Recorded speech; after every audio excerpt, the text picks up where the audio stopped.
ॐ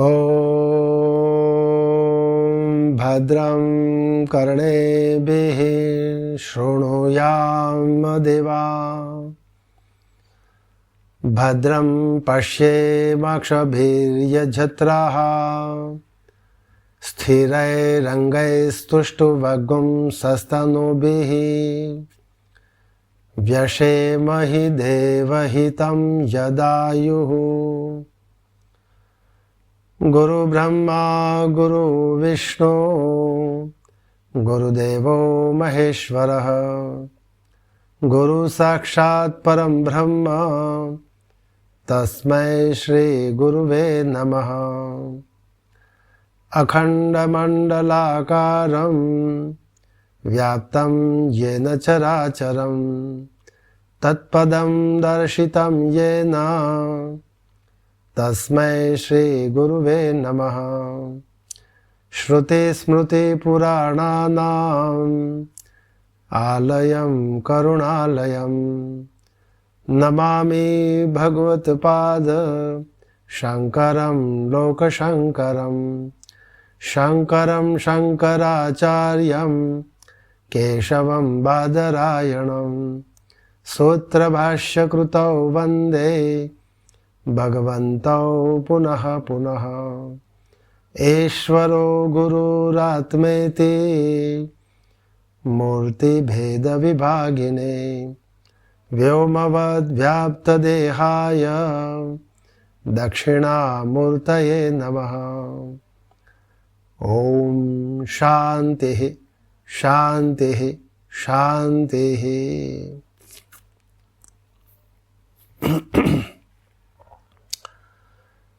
मांडुक्य उपनिषद भगवान गौड़पादाचार्य जी के द्वारा रचे गए इस ग्रंथ के 4 प्रकरण अंतर्गत प्रथम आगम प्रकरण पर स्वाध्याय चल रहा है। पूर्व के स्वाध्यायों में मंत्र 1 से लेकर 6 मंत्र, इन्हीं मंत्रों के संदर्भ में कारिका के स्वरूप में श्लोक 1 से लेकर 9 श्लोक तक, तत्पश्चात मूल मांडुक्य उपनिषद के 7वें मंत्र और इसी मंत्र के संदर्भ में कारिका के स्वरूप में श्लोक 10 से लेकर 18 श्लोक, तत्पश्चात मूल मांडुक्य उपनिषद के 8वें मंत्र और कल के स्वाध्याय में 9वां मंत्र पर विचार किया। आज के स्वाध्याय में मूल मांडुक्य उपनिषद के 10वें मंत्र पर हम विचार करने जा रहे हैं। यहाँ जिसका स्वाध्याय चल रहा है उस में जो प्रस्तुत प्रकरण ओमकार, ब्रह्म और आत्मा, ओमकार ही ब्रह्म है और ब्रह्म ही आत्मा है, और यह जो आत्मा है इस आत्मा के 4 पाद बताए। इन 4 पाद अंतर्गत मंत्र जो मूल मंत्र 3, 4, 5 और 6, इन मंत्रों के द्वारा आत्मा के 3 पाद का वर्णन किया है। और पूर्व के स्वाध्यायों में इन सभी मंत्रों पर हमने विस्तार से विचार किया था। तत्पश्चात चतुर्थ पाद जो है तुरीय पाद, जो 7वें मंत्र और उसके संदर्भ में कारिका के स्वरूप में श्लोक 10 से लेकर 18 तक भी हमने विस्तार से विचार किया था। तो यहाँ जिस प्रस्तुत प्रकरण में ओमकार ही आत्मा है, ब्रह्म है, और जिस प्रकार ओमकार की 3 मात्रा का वर्णन किया 8वें मंत्र से पूर्व में हमने जो देखा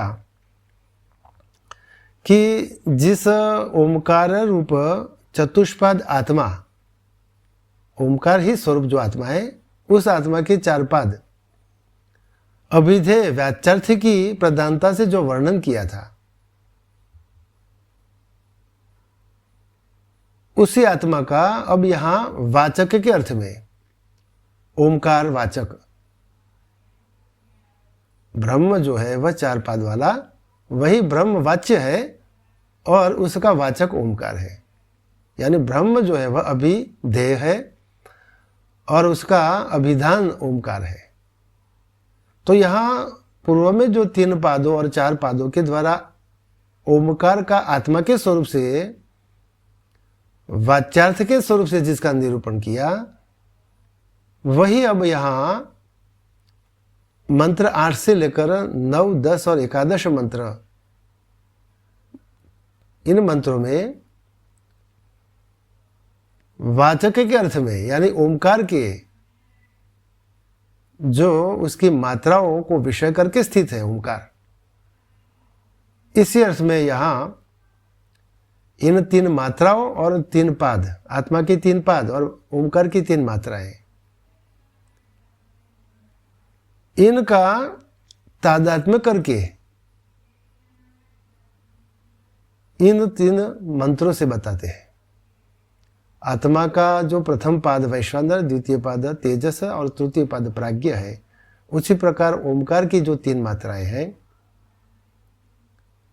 प्रथम मात्रा अकार है, द्वितीय मात्रा उकार है और तृतीय मात्रा मकार है, इनका जो तादात्म्य किया 8वें मंत्र से वह इस प्रकार है। और 9वें मंत्र से उनमें विशेष नियम बतलाते हुए कौन सी मात्रा, ओमकार की कौन सी मात्रा आत्मा का कौन सा पाद है, इस पर बताया। तो 8वें मंत्र में जो 3 मात्रा और 3 पादों का जो तादात्म्य बताया है, इस पर पहले हम विचार करेंगे।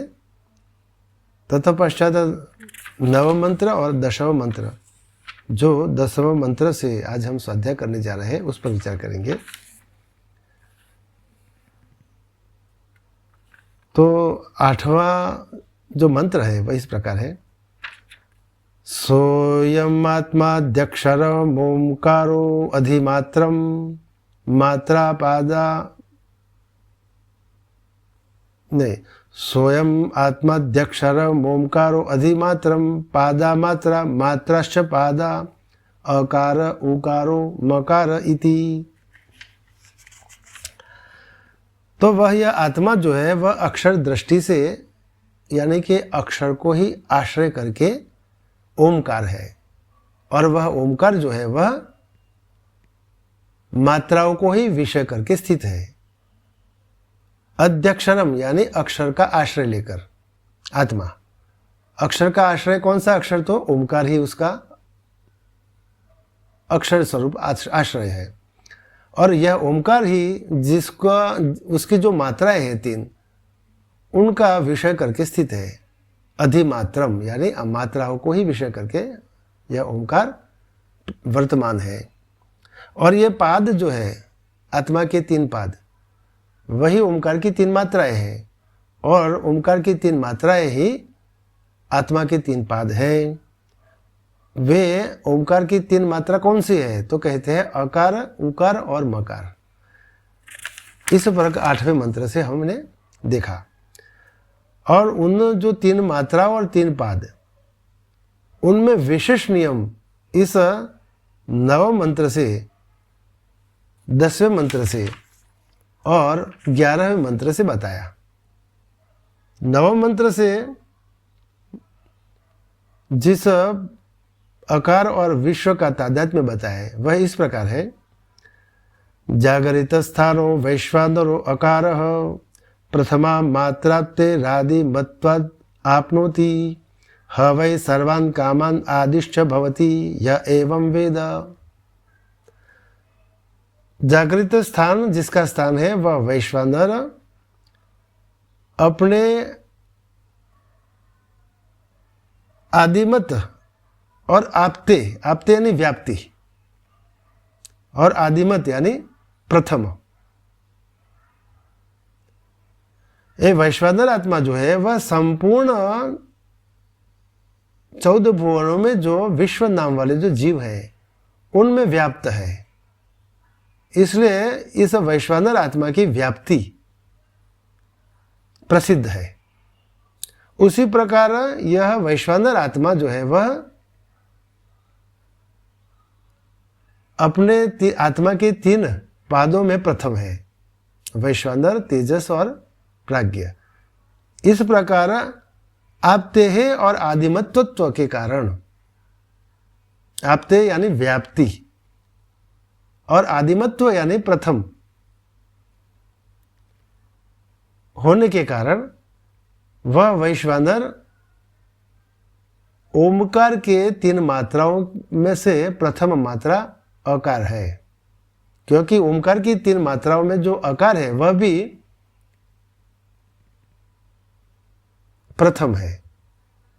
इसलिए इनकी एकता इस प्रकार होने के कारण वह वैश्वानर आत्मा, जो आत्मा का प्रथम पाद है, वही ओमकार की प्रथम मात्रा है। इस प्रकार जो जानता है, यह एवं वेद आपनोति हवै सर्वान कामान, समस्त कामनाओं को प्राप्त करता है, और आदि ही च भवति, और महापुरुषों में वह प्रथम होता है। आदि यानी प्रथम, महापुरुषों में वह प्रथम होता है।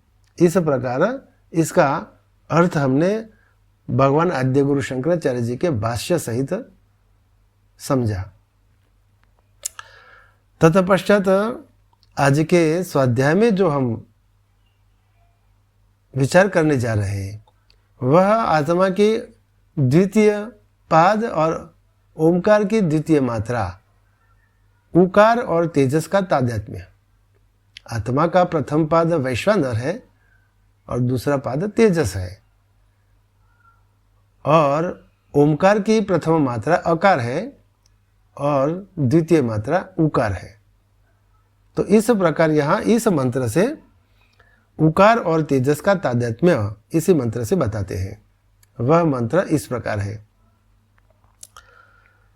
स्वप्नस्थानस्तेजस उकारो द्वितीया, मात्रोत्कर्षाद उभयत्वाद उत्कर्षति, हवै ज्ञान संततिम समानश्च भवति, नास्या ब्रह्मवित् कुले भवति, य एवं वेद।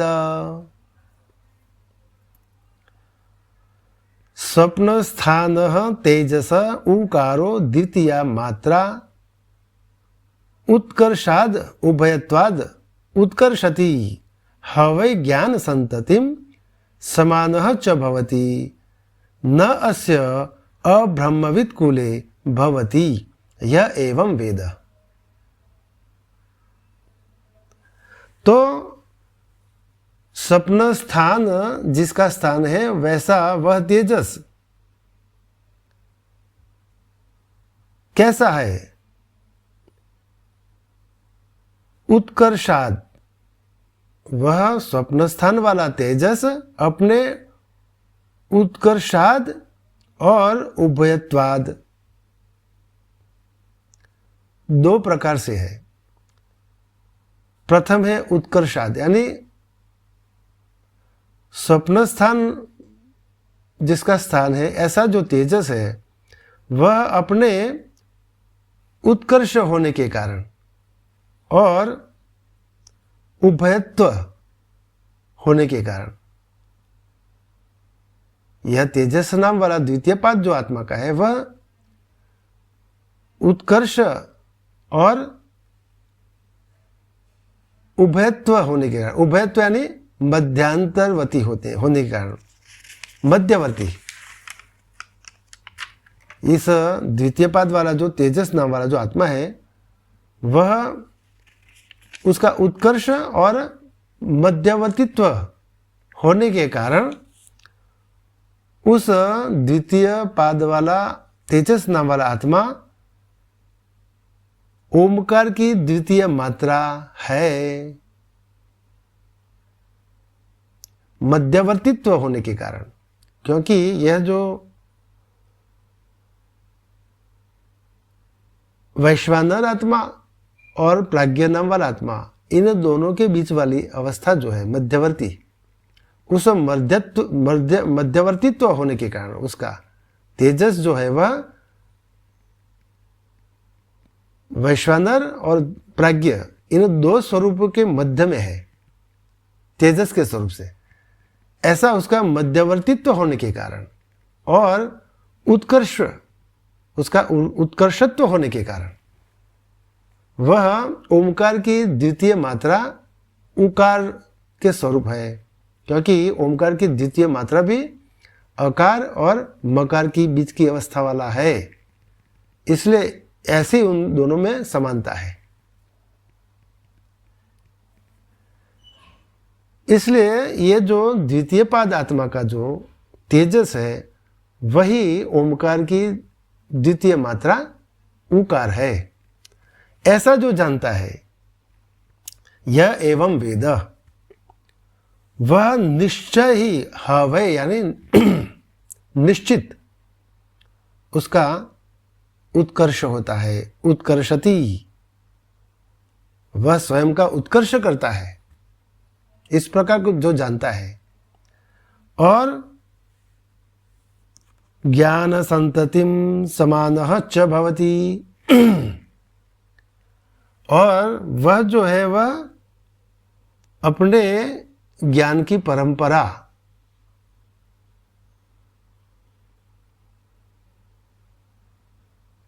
का उत्कर्ष करता है, अपनी ज्ञान परंपरा का उत्कर्ष करता है। ज्ञान परंपरा, ज्ञान संतति यानी कि ज्ञान संतान, अपने ज्ञान संतान का उत्कर्ष करता है और सबके प्रति समान रहता है। समानश्च भवति, ऐसा।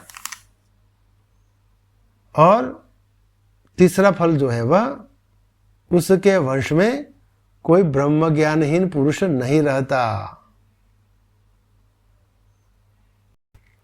आद्य गुरु भगवान शंकराचार्य जी के द्वारा इसी मंत्र का जो भाष्य बताया है उस पर विचार करते हैं। स्वप्न स्थान तेजसो यह स ओंकारस्य ऊकारो द्वितीय मात्रा। स्वप्न स्थान तेजसो, यह स्वप्न स्थान वाला जो तेजस है, स ओंकारस्य ऊकारो द्वितीय मात्रा, वह ओमकार की दूसरी मात्रा ऊकार है। केन सामान्येन इत्याह, किस समानता के कारण वह दूसरी मात्रा है, इस पर कहते हैं उत्कर्षात्, उत्कर्ष के कारण। किस प्रकार का उत्कर्ष है इस पर बताते हैं। अकारात् उत्कृष्ट इव ही ऊकारः तथा तेजसो विश्वाद उभयत्वाद वा। तो जिस प्रकार अकार से उकार उत्कृष्ट सा है, अकारात् उत्कृष्ट इव ही ऊकारः, जिस प्रकार अकार से उत्कृष्ट सा उकार है, तथा उसी प्रकार तेजसो विश्वाद, उसी प्रकार तेजस विश्व से उत्कृष्ट है। उभयत्वाद वा, अथवा तो ये जो मध्यवर्तित्व के कारण ये दोनों उत्कृष्ट है। मध्यवर्तित्व यानी जिस प्रकार आत्मा का जो प्रथम पद वैश्वानर है और तृतीय पद प्राज्ञ है, इन दोनों के मध्यवर्ती में द्वितीय पद तेजस है। और जिस प्रकार ओमकार की तीन मात्राओं के अकार और मकार के मध्यवर्ती में जो उकार है, तो ये दोनों जो तेजस और उकार, इन दोनों में उनकी समानता है, इसलिए वे दोनों मध्यवर्तित्व के कारण समान है। और आगे भगवान लिखते हैं अकार मकार्यो मध्यस्थ उकारः। तो जिस प्रकार उकार अकार और मकार के मध्य में स्थित है, अकार मकारयोः मध्यस्थ उकार, जिस प्रकार उकार अकार और मकार के मध्य में स्थित है, उसी प्रकार तथा विश्व प्राज्ञ मध्य तेजसो, उसी प्रकार विश्व और प्राज्ञ के मध्य में तेजस है। अतः उभय भाक्त्व सामान्यात्, अतः उभय परत्व रूप समानता के कारण भी उनमें अभिन्नता है। अब आगे भगवान जो लिखते हैं कि विद्वत् फलम उच्यते, इसको जो जानता है इस प्रकार उसका फल क्या है। अब इस प्रकार जानने वाले को जो फल मिलता है इस पर भगवान बताते हैं। विद्वत् फलम इति उच्यते उत्कर्षति ह वैज्ञान संततिम, जो इस प्रकार जानता है यह एवं वेद वह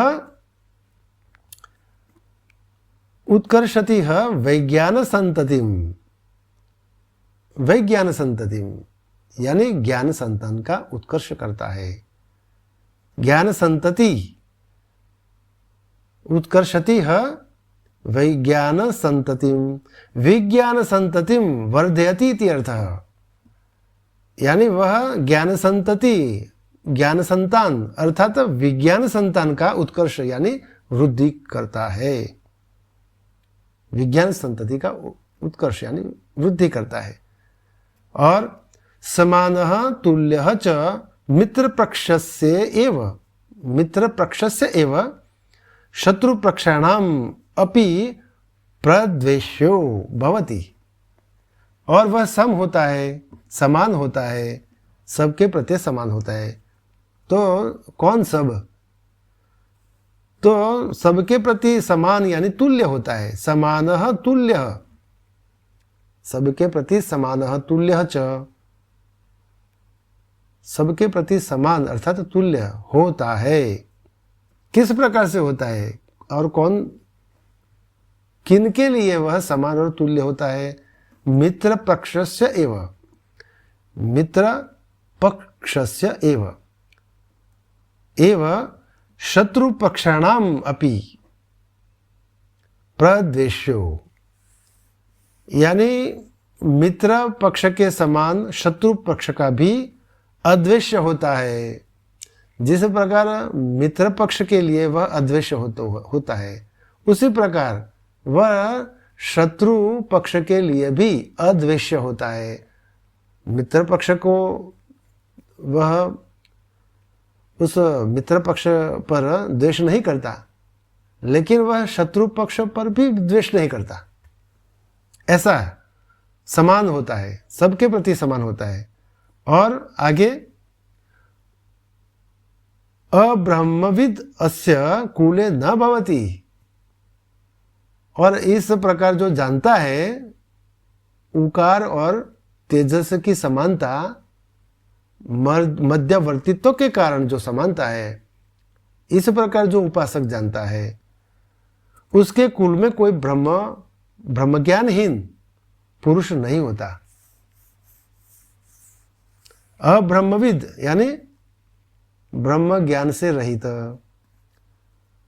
अस्य कुले न भवति यह एवं वेद, इस प्रकार जो जानता है, ये जो उकार और तेजस इनकी जो समानता बताई,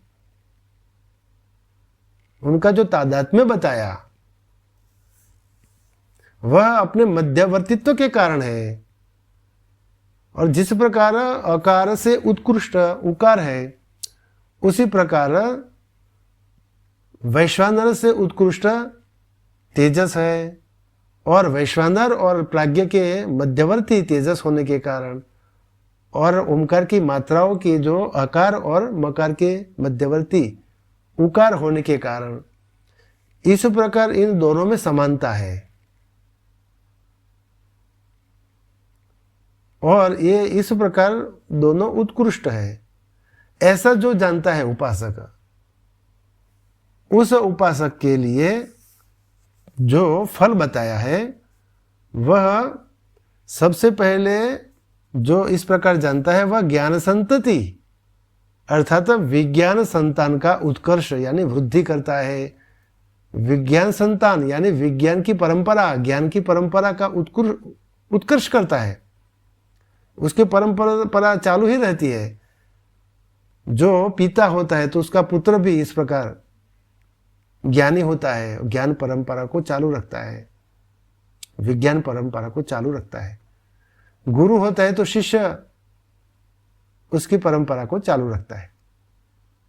इस प्रकार विज्ञान संतान का उत्कर्ष यानी वृद्धि करता है। और दूसरा क्या, सबके प्रति समान होता है। सबके प्रति समान यानी मित्र पक्ष के प्रति जिस प्रकार द्वेष नहीं करता, उसी प्रकार वह शत्रु पक्ष के प्रति भी द्वेष नहीं करता। समानः तुल्यः च यानी समान और तुल्य होता है। किसके प्रति? मित्र पक्षस्य एव शत्रु पक्षाणाम अपि प्रद्वेष्यो, द्वेष रहित होता है यानी अद्वेष्य होता है। और तीसरा क्या होता है?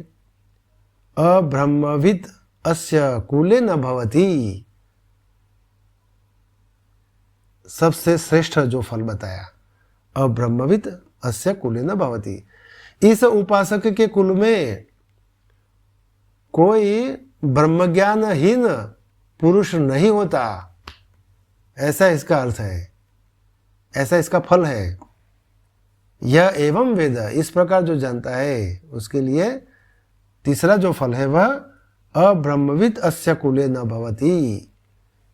इस उपासक के कुल में कोई ब्रह्मज्ञानहीन, ब्रह्मज्ञान से रहित पुरुष नहीं होता, ऐसा इसका अर्थ है। तो इस प्रकार ये जो भाष्य बताया है भगवान ने, ये भाष्य यहाँ पूर्ण होता है। और कल के स्वाध्याय में हम 11वें मंत्र मकार और प्राज्ञ का तादात्म्य, इस मंत्र पर विचार करेंगे। हरिओम। ओम पूर्णमदः पूर्णमिदं पूर्णात् पूर्णमुदच्यते पूर्णस्य पूर्णमादाय पूर्णमेवावशिष्यते। ओम शांति शांति शांति।